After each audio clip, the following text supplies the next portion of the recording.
Kita dikasih uang 100.000, tapi yang di rumah nggak makan. Iya. Itu Saya 100.000 cash atau gimana? Cash. Transfer. Saya bilang, bos kasih uang kita 100.000, tapi yang di rumah nggak makan gimana?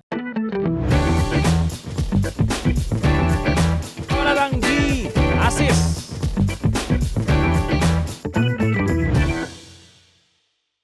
Yo, hai outsider. Welcome back again di konten Asis bersama gua kembali Alvido dan seniornya Ripan David Beckham Pradipta.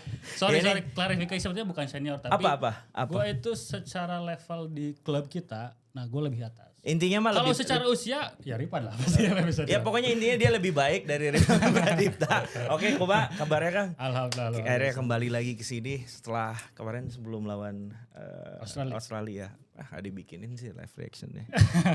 Dan kita sekarang udah posisinya begini. Ya. Berarti di sana harusnya ada orang dong. Dan di sebelah sana ada orang yang lagi viral. Yang dimana ini teman sekolah ya? Teman sekolah. Nanti kita ngobrol Teman sekolah dan ini ada Sahar Ginanjar. Woi. Selamat datang di Asis. Oh ya, kita mau ngingetin kita lagi ada di Studio 36 kawasan BSD. Jadi buat kalian yang mau bikin konten podcast serupa atau apapun yang butuh studio, segera datang aja ke Studio 36. Alright, kita ada di segmen pertama, jadi segmen Gocek. Kita akan terus membahas perkembangan sepak bola Indonesia terkini, terutama hal-hal yang sedang booming. Padahal kita udah ketemu ya minggu lalu ya. Hari Jumat. Tapi orang tuh ditegor sebelumnya. Cik atuh nyeun podcastnya ulah nu geus loba ditanyaan. Ini tolong ya subtitlenya. Cik atuh nyeun podcastnya ulah hal nu geus loba ditanyakeun atuh lieur urang nanya naon atuh. Naon Kang? Ya. Makanya dulu gue sama Sahar itu pernah satu sekolah. Nah, ini yang belum ada di podcast lain. SMA 10 Bandung. SMA Waktu itu 10 berapa hari lalu lu sempat ngelihat juga tweetnya tentang SMA 10 ya. SMA ini mungkin agak kontennya agak lokal, tapi mungkin yang relate pasti akan excited ngedenger ini tentang SMA 10 Bandung atau beberapa banyak SMA yang isinya atlet-atlet. Ini secara pertemanan gimana gitu di SMA 10 Bandung? Nah mungkin nanti Sahar yang banyak cerita. Jadi kalau gua tuh ya bukan yang atlet banget gitu ya. Jadi sama Sahar atlet. Tapi mungkin Sahar nanti pas di sekolah gimana? Karena kalau gua tuh jadi kelasnya bahasa, Sahar tuh IPS ya Sahar. Kelas IPS, tapi kita tuh satu lantai. Oh no IPA. Satu lantai IPS 5 ya, IPS 5. Tapi di sekolah gimana Sahar waktu itu menjalani karir pas SMA dengan yang udah mulai serius di bola gitu. Terus dengan sekolahnya itu dulu gimana Sahar? Ya awalnya kan pindah ke situ itu karena saya masuk di klub internalnya Persib gitu kan. Ya. Sasko. Tim Sasko gitu. Jadi kita dipindahinnya ke situ. Di situ kan banyak atlet-atlet bola. Ya. Tapi saya nggak termasuk di dalam programnya sekolah 10 sebenarnya. Kan di sana kan ada PPLP. betul. Banyak atlet-atlet renang, voli, Ya. basket, Bola. badminton, bola gitu kan. Tapi saya nggak termasuk ke situ karena saya jurusannya reguler gitu. Nah, ya hanya mengikuti program ya. Mereka sekolahnya punya terprogram dengan PPLP. Kalau saya kan enggak gitu. Jadi reguler. saya sekolah ya sekolah. Di saat ada latihan atau pertandingan internal Persib baru saya paling izin cuma sehari atau 2 hari. Yang selanjutnya enggak. Saya lebih reguler sih. Berarti waktu itu di Sausko kelas 2 usia berarti 17 ya, gitu. Langsung ke, tapi gak lama ya di 10-nya ya? Gak lama. Cuma 6 bulan lah. 1 semester. 6 bulan absen seberapa kali itu teh? Absen Cukup berapa lah. kali? Makanya pas kelas di Sahar. Iya gitu. Tapi menarik ya ngelihat yang mungkin beberapa, ini sebelum ngobrolin yang lain, tapi ngebahas kayak anak-anak kayak termasuk Kang Sahar, mungkin di atasnya juga ada Atep dan lain-lain yang memang ke Bandung tuh emang ngejar mimpi gitu. Jadi udah ninggalin kampung halaman dari usia muda, ingin lebih dekat sama klub yang mungkin bisa merealisasikan karir profesionalnya tapi nyatanya malah ke kota lain juga. Tapi waktu itu pilihannya apakah cuma Bandung atau ada kota lain gitu? Pas umur-umur mau menjelang SMA itu. Kan sebelum saya ke Bandung tuh kan udah ada Pelita ya. Di Purwakarta kan. Nah, ada Pelita tuh di Purwakarta karena Pelita sewa stadion di situ. Terus namanya ganti juga Pelita Purwakarta. Di situ tuh sebenarnya saya udah tingkat Suratin, Piala Suratin. Jadi kalau Pelita itu latihan di situ kalau 2 hari mau pertandingan baru datang. Jadi latihan gitu kan. Nah, tim saya itu Suratinnya Purwakarta itu latihannya di lapangan bagian luar. Jadi stadion tapi di luar stadion itu ada lapangan lagi gitu. Nah, latihannya di situ. Cuman si pelatihnya Pelita itu, pelatih kipernya tuh kayak mungkin mantau ngelihat, jadinya bilang ke pengurus tim saya mau saya ikut gabung. Jadi dia bilang kalau Pelita datang ke sini latihan, saya mau dia ikut latihan gitu. Jadi dari situlah awal mulanya saya bisa ke Pelita yang di Sawangan itu, kan home base-nya di Sawangan. Setelah saya masuk ke sana kan di Purwakartanya beres, pindah ke Kerawang, ke Bandung dulu. Iya ke SJH. Ya, tapi tetap tinggalnya mah di Sawangan kan? Tetap di Sawangan. Tinggal di Sawangan. Berarti artinya sebenarnya Pelita dulu yang nge-reach out Kang Sanghar, baru cuman itu karena waktu itu belum ada program yang seleksi programnya U21, Liga Usia 21 itu. Jadi saya lari dulu ke Bandung. Itu udah direkomendasiin sama tim Jatira. Ada pelatihnya itu Roni Raymond kan. Tahu kan Roni Raymond? Ya. Dia kan dulu pelatih Prapon Jabar. Dan saya juga ikut magang di Prapon Jabar gitu kan. Kata Pak Roni, kamu nih punya talenta, udah deh nanti ke Bandung aja ikut di tim saya Sasko tapi bukan Jatira. Kalau Jatira kan Pak Nana tuh yang punya. Kalau Sasko itu Pak siapa ya? Bapaknya Cecep tuh, Cecep Gegep. Gitu. Dia yang jadi manajer di situ gitu. Tapi ownernya saya lupa gitu. Nah, akhirnya disitulah saya ditempetin di Sasko. Akhirnya main di Sasko. Ya internal gitu. Internal ke Pelita Jaya. Seletingan nama siapa aja Kang waktu itu di kalau lettingan umur sih nggak banyak, tapi kalau yang lettingan dari Prapon, maksudnya yang saya ikut magang di Prapon tuh ada Erpina, ada Ricky, terus tuh ya pokoknya zamannya yang pemain Persib U23 itu kan disebar tuh, ada yang di Jatira, ada yang di Sasko, ada yang di Uni. Jadi setelah Prapon itu beres disebar lagi ke tim internal masing-masing. Tapi di tim saya itu ada Erpina gitu. Ya. Sampai akhirnya main debut buat Pelita Jaya. Waktu itu kiper utamanya siapa tuh Pelita Jaya? Yang senior. Yang senior itu dulu tuh ada Sasa Radovic, asing itu, tapi kan dia kiper pertamanya. Iya itu. Sasa Radovic. Performnya jelek, kurang bagus. Jadi akhirnya malah pertama kiper yang mulai lagi setelah kipernya Persija siapa? Si yang asing Kamaruk. Setelah itu kan dia baru datang tuh. Jadi udah performnya jelek di preseason, akhirnya dia diparkir. Ada Bang Kadek Wardana. Ada saya, kebetulan waktu itu Kadek Wardana cedera, akhirnya mau nggak mau saya turun panggung di preseason itu, debut lah di preseason itu. Kadek Wardana, akhirnya Sahar, Pelita Jaya, terus Persib, terus Mitra, benar Barito, PSM, Persija. Nah, terus kayaknya kalau dari Pelita sampai Persib, iya bridging lah nya. Jadi bener Pelita ke Persib, kayaknya sehat-sehat aja klub itu ya. Pelita sehat, bisa oke lah sehat. Persib sehat banget, dibilang sehat tapi dibilang banget Persib sehat banget. Ke Mitra saya posisinya udah punya nilai jual lah. Posisi kita itu di band liganya. Iya kan. Iya. Terus barulah awal muncul Piala Presiden. Piala Presiden terus Piala Jenderal Sudirman. Di saat Piala Presiden itu saya di Persib itu udah nggak main-main gitu loh.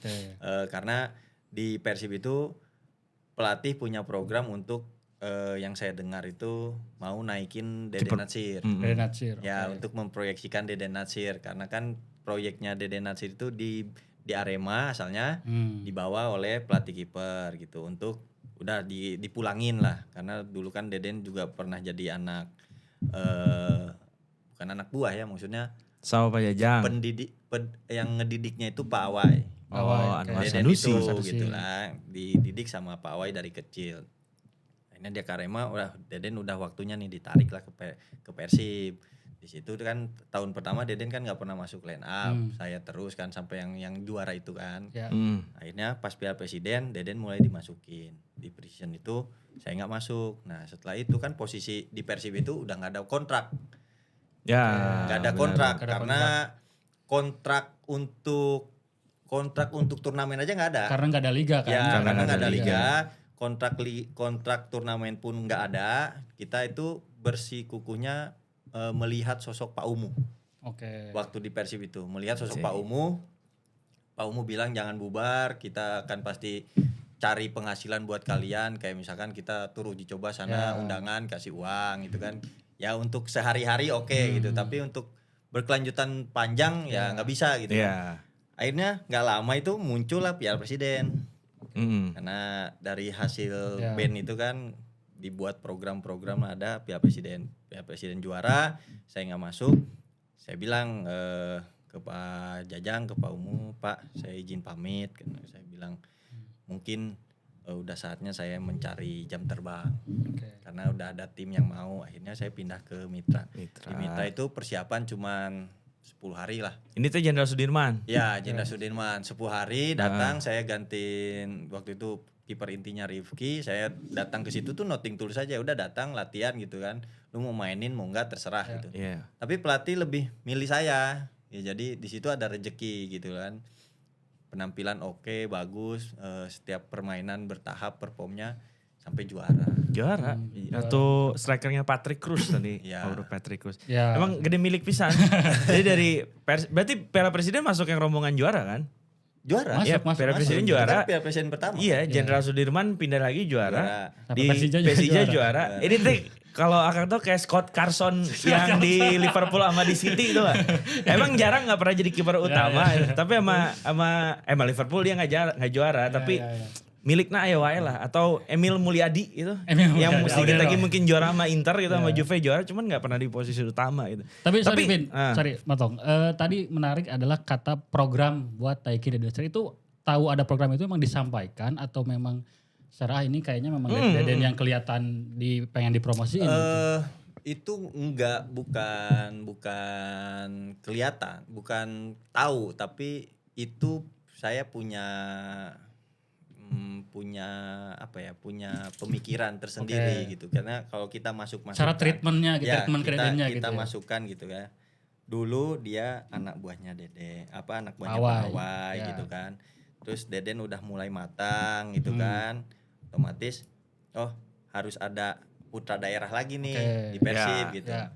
Proyek lah nih kita ambil gitu kan. Akhirnya kan Deden bertahan di Persib lama tuh, setelah saya pergi Deden mulai naik. Sempat geser Bang Made juga kan sebelum dia cedera. Iya kan, saya mulai udahlah saya keluar aja. Pasti ini Deden diproyeksi. Akhirnya kan benar terjadi bahwa Bang Made pun memang ada proyeksi untuk digeser gitu kan. Tapi itu tidak jadi masalah buat saya, itu dalam sepak bola hal wajar. Karena dari sepak bola itu bisnis gitu loh. Kita berbicara bisnis, pemain itu udah tidak bisa punya ego di mana kita merasa bagus, tapi di saat bisnis si klub ini berjalan, lu mau bagus mau gimana, kalau bisnis kita mau memproyeksikan dia untuk kita jual, daya jualnya ini lebih bagus, kenapa enggak gitu. Dan sistemnya sekarang bisnis bola seperti itu. Tapi penasaran juga sih, kayak selama kan jarang ya pemain yang emang sukses di dua klub, Persib, Persija gitu kan. Terus sesukses-suksesnya klub itu gitu kan. Ini bridgingnya kibisan ya. Sesukses-suksesnya klub itu, saya pengen tahu gitu.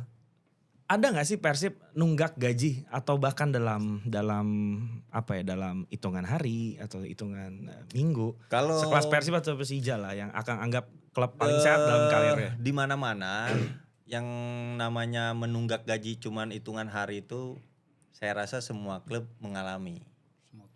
Kayak sekarang gini, gajian misalkan bank itu hari Jumat. Hari Jumat nggak masuk berarti nunggu Sabtu, Minggu, berarti Senin. Nah, berarti kan itu telat karena operasional bank gitu kan. Jadi itu hal wajar gitu. Walaupun ada klub besar paling nunggak seminggu paling lama. Seminggu ya? Iya, paling di situ. Untuk menunggak 10 hari 2 minggu dah nggak ada. Ya ada, berarti maksudnya Persib dalam hitungan hari aja ya. Iya. Sampai ini loh, saking ngamatinnya pemain kira-kira kalau dari kerjaan di bank juga ngerti gitu kan. Ya kan bank tuh kan ini dijelasin loh bank ya Pak. Jadi pemain tuh sampai ngerti di bank gitu kan. Nah sistem pembayarannya kan kalau orang yang kerja berarti tanggal 25 gajian misalnya atau tanggal 1. Nah, kalau di klub tuh biasanya seperti apa? Di klub tuh kita lihat di klausul kontrak. Okay. Di situ biasanya disebut tuh tanggal 28 misalkan. Ya udah kalau telat-telatnya masuk ke tanggal 1 gitu sampai tanggal 3 karena di situ ditulis termin jatuh tempo tanggal sekian, mundurnya cuma 7 hari. Jadi ditunggu dalam lewat 7 hari itu. Udah gitu. ada di klausulnya gitu ya. Kayak gitu. Jadi menjelang gajian udah, maksudnya kalau klubnya udah ketahuan sehat, ya udah nggak usah terlalu risau aja, nggak usah worry gitu biasa kan. gitu. Biasa gitu kan. Jadi kalau treatment di klub itu kayaknya sama ya, kayak kalau treatment ke karyawan gitu, ada THR, ada apa gitu. Untuk THR nggak ada. Oh THR nggak ada. Di bola itu THR nggak ada, makanya di bola itu ada bonus.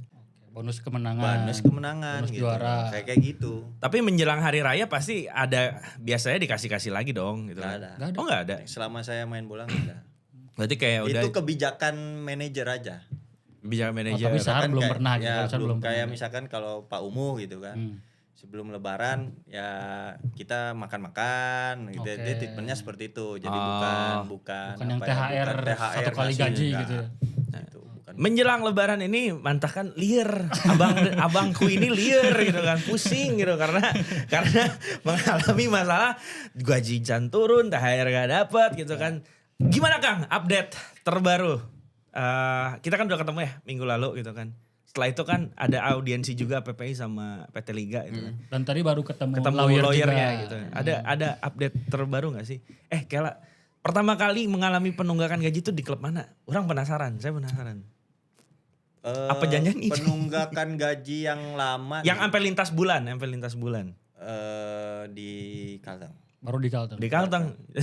Langsung dapat pengalaman malah baru-baru ini. Kalau di tim Liga 1 paling telat 2 minggu. Gak sampai lintas bulan nih. Gak nyampe ngelewatin 1 bulan. Gak sampai lewat 1 bulan. Nah gimana Kang update-nya?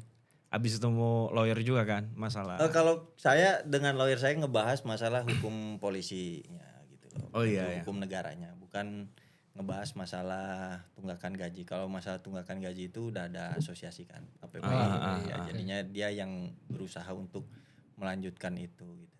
Ya kita juga alhamdulillah kepada PSSI, saya pribadi berterima kasih tidak diberikan sanksi yang berat, hanya teguran keras walaupun itu pro kontra gitu. Tapi orang di luaran sana juga harus mengerti posisi kita itu, kenapa kita tidak bermain, kenapa kita tidak datang, itu bukan semata-mata karena hal gaji aja gitu, tapi ada faktor-faktor lain sehingga kita tidak jadi pergi. Nah di situ mungkin setelah kronologinya itu kita ceritakan ke Komdis PSSI, mereka lebih mempunyai rasa empati, mempunyai rasa kasihan terhadap pemain karena gini, biasanya pemain itu dijadikan objek untuk keuntungan klub. Ya. Jadi yang saya tahu, saya baca kontrak apa, banyak orang, misalkan saya kasih lah kontrak saya ke lawyer. Lawyer itu baca, ini di kontrak ini nggak beres nih, lebih banyak menguntungkan klub daripada pemain. Sedangkan pelaku sepak bola itu di Indonesia itu, maksudnya dimanapun kan pemain. Jadi harusnya klub itu menguntungkan untuk pemain. Di saat pemain itu diuntungkan, kalian itu akan dapat impact-impactnya apa ya? Pemain itu bisa main bagus. Gitu. Ini dengan banyaknya kekurangan dan hasil kurang bagus, akhirnya pemain lah yang selalu disalahkan, pemain lah yang selalu jadi kambing hitam si klub. Padahal dari klub aja tidak memberikan servis yang bagus. Gitu. Tapi sebenarnya dapat dengar kabar, katanya memang benar si gaji itu emang udah sebenarnya mau dibayarkan. tapi udah terlalu viral, ya guys kagok edan we lah katanya kita bayarin gitu. Atau memang benar gitu, emang dia mau bayarin? Enggak juga. Bagi saya dan pemain yang lain, jadi terlalu banyak janji-janji manis, janji-janji palsu gitunya. Yang nanti jadinya pemain itu udah males makan janji-janji. Hal-hal itu yang jadi bikin males, hal itu yang bikin jadi nggak respect. Mungkin semua pemain yang ada di situ juga udah, ini udah kelewatan gitu. 29 pemain gitu. 29 pemain. Semuanya ya berarti. Tapi yang dilaporkan ke polisi itu kan 23. 23 ya. Sebenarnya yang memposting itu 25 pemain. Mana ada 2 yang lolos. Bukan berarti dia lolos, tapi ada perhitungan mungkin dia nggak mau laporin. Salah satunya kan ada pemain yang dia kerja di instansi tentara gitu. Jadi dia nggak mau berurusan dengan tentara. Itu kronologis dilaporinnya kan di Polda Kalteng ya. Polda Kalteng kan. Emang dari kekhawatiran yang minggu lalu kan saya sempat preskon tuh kantor PPI. Ada sempat kekhawatiran juga bahwa si lawyer PPI juga bilang kan secara hukum sepak bola karena pemain WO juga kan terancam hukuman juga kan. Tapi akhirnya syukurnya kemarin Komdis cuman hanya ada teguran keras. Dan masih menanti lagi bayangan teror tentang hukuman secara yang itu yang melalui kepolisian itu kan. Namanya bukan perdata, hiji deui teh? Hukum pidana karena pencemaran nama baik gitu kan. Apa yang Akang dapatkan dari lawyer Akang tentang kasus ini yang sedikit mungkin menenangkan bahwa kita nggak akan kalah dalam aduan ini? Susah ya ngomong dalam hal itu sih susah. Yang penting kita pemain hanya dia yakinkan apa yang mereka laporkan dengan fakta apa yang mereka buat buktinya itu tidak sejalan, intinya itu. Nah di situ yang lawyer kita itu berbicara ya kita yakin. Sorry, ini lawyer khusus Kang Sahar aja atau anak-anaknya? Jadi lawyer yang tadi itu, yang tadi saya baru ketemu itu, dia menguasakan itu pemain yang kemarin 5 orang pas preskon APPI. Oke.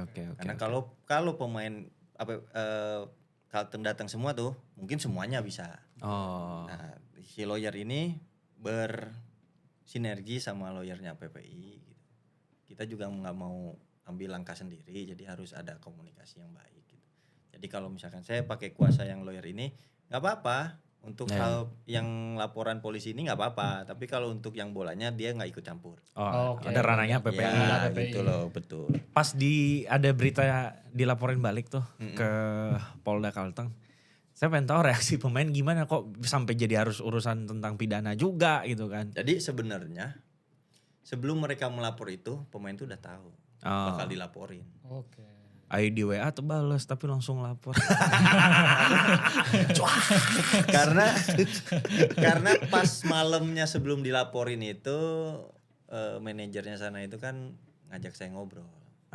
Intinya Sahar aja atau ada beberapa? Ada sama Jandia. Sama Jandia Eka Putra. Jadi dia bilang ya bos besar marah dengan postingan kalian itu dan kalian akan dilaporin, dia bilang itu ke polisi. Itu di luar bola dia bilang itu. Tapi di bolanya kalian harus tetap berangkat ke Cilacap. Dan nanti pertandingan terakhir juga harus main dia bilang gitu. Tuntutannya harus menang, kalian harus bayar kemarin di kandang kalah. Kan kayak gitu obrolannya lah. Terus saya bilang oke, ya Pak, monggo saya bilang gitu. Ya jalan lah ngobrol. Ya saya bilang dia kan bilang tolonglah sampaikan ke pemain, ajak pemain untuk berangkat. Ya. Saya bilang Pak, saya ini hanya penjembatan, saya hanya jembatani Bapak ngomong saya ngomong ke para pemain. Ini ada sanksinya Jandia ya, saya bilang itu. Ya beres lah ngobrol situ, pulang ngomongin ke pemain. Ya, saya cuma menyerahkan apa yang dia omongin. Akhirnya anak-anak nggak mau main sebelum dibayar. Saya bilang Pak, anak-anak nggak mau main sebelum dibayar. Dia bilang ya nggak bisa kalau dibayar sekarang. Dia bilang itu nggak ada. Jadi tetap pemain nggak mau pergi ya. Iya Pak, maunya dibayar dulu baru main. Oh ya sudahlah, bubar aja. Jadi yang menyuruh kita bubar itu bukan kita sendiri yang mau. Oke. Mereka yang mau, tapi mereka buat laporan ke PSSI-nya, kita yang pengen pulang sendiri-sendiri.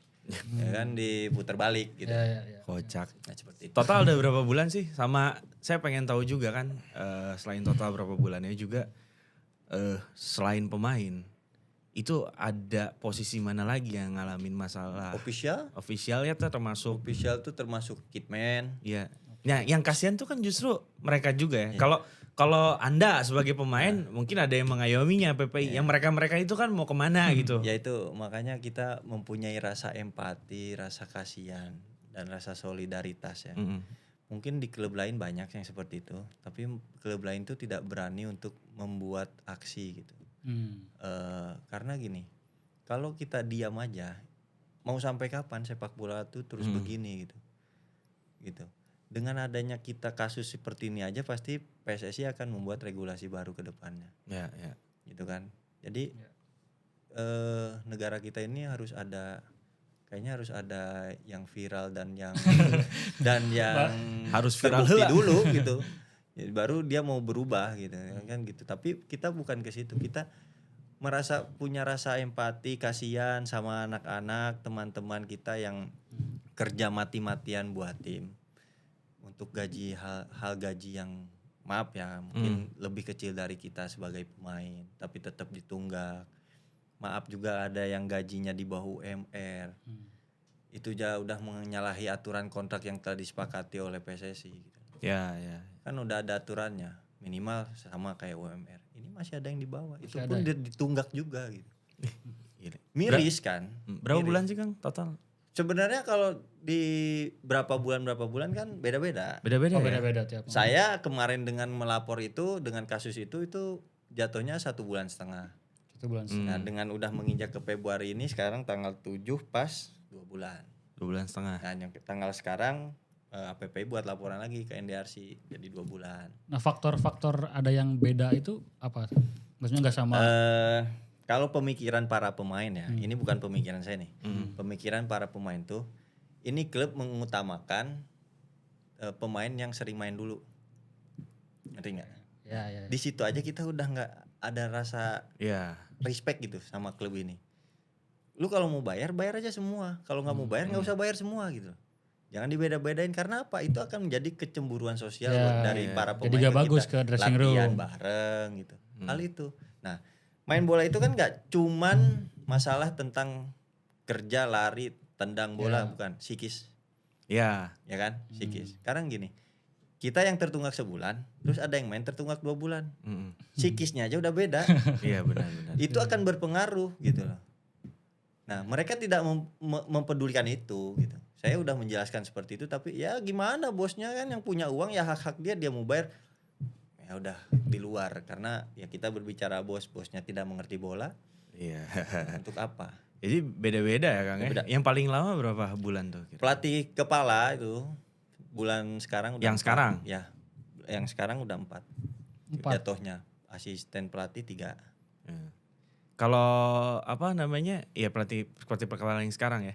Dan saya juga pengen tahu tuh kayak yang selain pemain ya, yang kata Kang bilang gajinya di bawah atau bahkan cuma selevel kitman, master.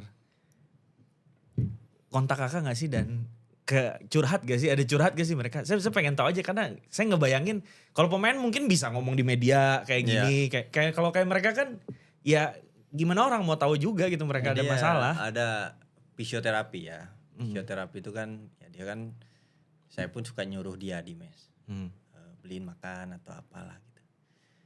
Dia itu pas kita putaran playoff, dari libur putaran kedua itu dia kan pulang. Kita pulang, semua pulang. Kita gajian di bulan Januari, itu kan gaji November. Berarti kan ada yang tertunggak dong. Nah itu yang makanya kita viral itu, karena ada yang tertunggak. Si Fisio itu gak gajian kan? Iya. Ya kan? Kita tur ke Tegal. Ke Tegal itu dari Jakarta pakai bis ke Tegal kan? Ya kan? Perjalanannya. Iya. Waduh. Si Fisio ini orang Bekasi. Oke. Jadi searah lah, dijemput lah. Jadi Saya tanya, "Dek, kok ikut?" "Iya, disuruh ikut." Nah, terus bayarannya gimana? Ya katanya ikut aja dulu, nanti sejalannya aja, kalau ada uang pasti dibayar. Gitu kan jawabannya. Aduh. Si Gede ceritanya seperti itu. Dia orang Bekasi tapi orang Bali. Udah gitu, oh ya udah dia ikut lah ke Cilacap, ke Tegal, main lah. Habis itu pulang ngikut tim, diongkosin ya pesawat bareng tim. Sampai sana, Dek gimana? Belum ada, dia bilang gitu. Terus, sampai kemarin kita bubar, pemain udah pulang semua, dia baru dikasih tiket sama manajemen. Pulang. Terus saya bilang, gajimu gimana? Belum, Baru tiket aja. Baru tiket. Iya makanya dipulangkan. Itu mungkin yang kelihatan di permukaan ya pemain. Kita sampai patungan loh. Ngasih uang buat dia beli tiket. Itu sampai patungan. Oh, tiket kita dari pemain. Kita pun gak punya uang. Dari kita pemain. Iya. Ada pemain yang patungan itu dari uang makan. Jadi kita tuh dikasih uang makan 100.000 sehari. Oke. Harusnya ada catering, ada apa. Ini gak ada, uang makan aja 100.000. Dikasihnya tiap jam 11, setengah 11. Malam? Siang. Oh siang. Ya, jadi kita ada uang. Ya bang, ini ada uang di dompet, uang makan nih 100.000. Patungan semaunya. Ada yang 50, ada yang 100. Buat beliin tiket dia. Posisi lagi gak punya uang, tapi karena kepikiran ada temen yang satu, jadi ya kepikiran juga untuk patungan. Emang benar kata Kang Sahar. Kalau ada satu orang aja di tim yang kayak apa ya, ngeluh masalah duit, sedangkan kita misalnya kita udah sebulan, tapi teman sekamar masih 2 bulan gitu kan. Jadi kepikiran juga gitu. Kepikiran karena nyen riweuh tiba-tiba WhatsApp, abangku adakah gitu kan. Abangku agar silaturahmi tidak terputus. Ada yang punya teman sekamar gitu yang dia 2 bulan belum gajian, kita sebulan. Kan gak enak juga sama dia gitu. Iya. Kita bertahan hidupnya dari uang makan itu tiap hari kasih 100.000. Kadang kita makan pakai 50.000, 50-nya tabung gitu, tabung. Iya. Ya kan sih gak balik di Kapolda duit dahar poin. Itu tidak memikirkan bagaimana keluarga di rumah. Iya. Nah, sekarang gini, kita dikasih uang 100.000, tapi yang di rumah gak makan. Iya. Itu Saya 100.000 cash atau gimana? Cash. Transfer. Saya sampai saya bilang, bos kasih uang kita 100.000 tapi yang di rumah nggak makan gimana? Kalau bos kasih uang kita gaji, yang di rumah tapi yang di rumah makan kita dikasih 100.000 nggak jadi masalah. Iya. Karena pikiran tuh akan kemana-mana kan, ke rumah, ke teman. Ya kan seorang bapak itu kan pasti dapat WhatsApp ini listrik ini susu gitu kan. Kepikiran aja. Iya benar, apalagi yang udah berumah tangga kan. Tapi kan kita kalau berbicara profesional, udah kita main dulu, nggak usah dipikirin. Tapi nggak semua pemain itu akan begitu. Pasti. Ya makanya. Tapi ini kan klub sangat problematik ya sebelumnya. Seperti di preskon yang kemarin mungkin yang belum lihat, saya juga nanya gitu kan. Kenapa pengen pindah ke Kalteng Putra gitu? Apa yang diiming-imingi, apa yang dijanjikan di saat memang Kang Sahar juga mikir, iya kan klub nu boga masalah. Oh, ge baheula gitu. Bahkan sempat mau gabung Persib kan, sempat gabung, sempat trial. Iya, saya mau meluruskan ya. Oke, orang yang nyaho ya. Kita pengen tahu nih. Saya mau yang trial meluruskan. tidak ini. Judulnya trial itu nggak enak buat saya sebenarnya. Oh gitu. Nah, ini Oh, hanya ada di Asis ya, hanya ada di Asis ini. Ini gimana? Spot 77 nggak tahu ya. Yang namanya main bola itu nggak bisa kita mengabdi untuk selalu begini. Gua nih main di sini. Besok giliran lu nggak dibutuhin, lu ditendang juga.